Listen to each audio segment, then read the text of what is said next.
Shy Bro, Father James with Father Hank. Hey. When we were in quarantine last month, we separately watched several movies together, and they were Terrence Malick films. And I actually gave a couple homilies on these because I was very moved by them. The first was A Hidden Life, and then the second was The Thin Red Line. So A Hidden Life, I think, is his last one, though he's got one in the makings, I believe. So Hidden Life, Thin Red Line. Father Hank, can you give a quick synopsis of The Hidden Life, and then I'll do Thin Red Line? Nice. Hidden Life takes place in World War II. It is up in, I think it's Austrian mountains, farm country. And it focuses on this little family, a young couple with a few little daughters. And basically, eventually, the war comes to their home front, meaning that the men are called to bear arms and to join Hitler's army. But the husband is really torn between what his moral duty is. He wants to be a conscientious objector, but it becomes a huge problem when he has to swear an oath to Hitler and he refuses. So it follows his kind of martyrdom, if you will, of being in jail and waiting and going through all this. And it just kind of documents the strain that it puts between him and his wife. It's very beautiful, very moving. Mm-hmm. Franz Jägerstatter.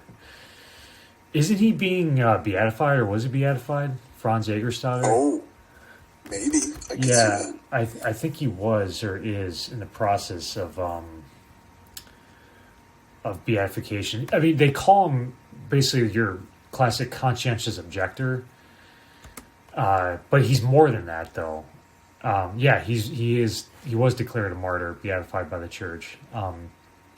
He Catholic Austrian Saint Radegund is his village. It's absolutely stunning. The movie. That's what Terrence Malick movies are known for. It's just incredible scenery, beautiful shots, a lot of silence, a lot of dramatic music. They're long, very little dialogue in them.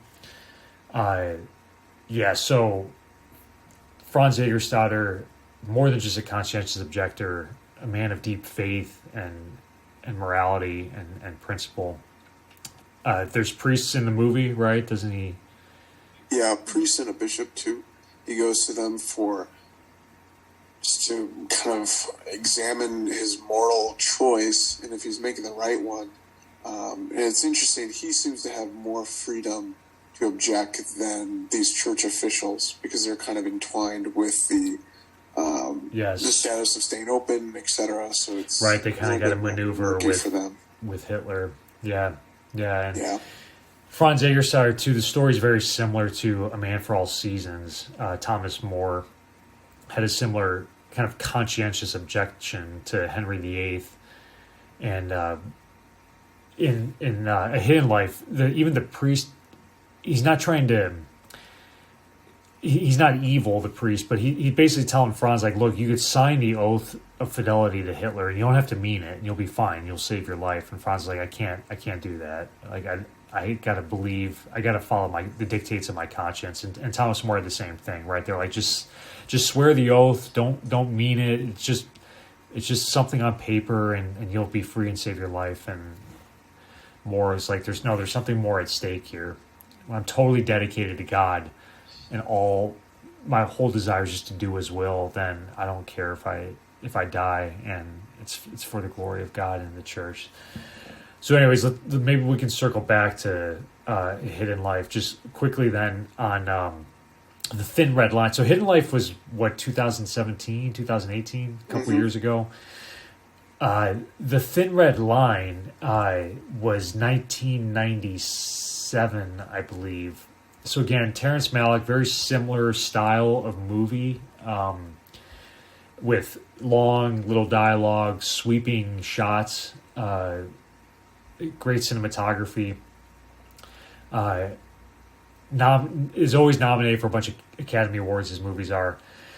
So Thin Red Line covers World War II as well, but it's the Battle of Guadalcanal.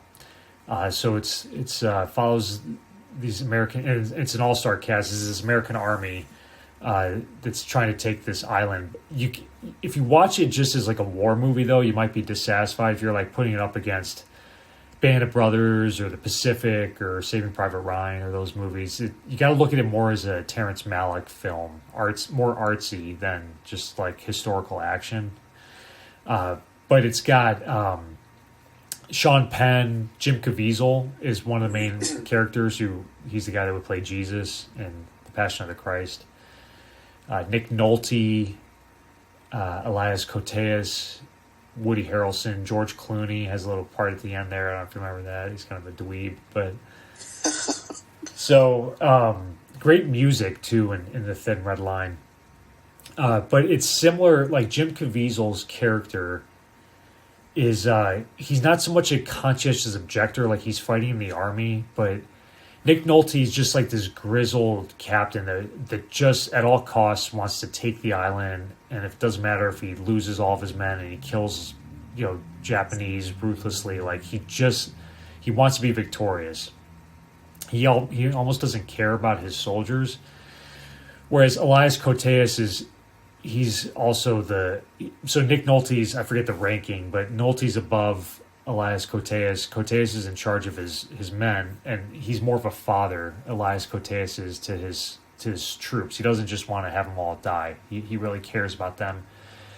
And he says something at the end. He's like, "You are my sons. You are my sons."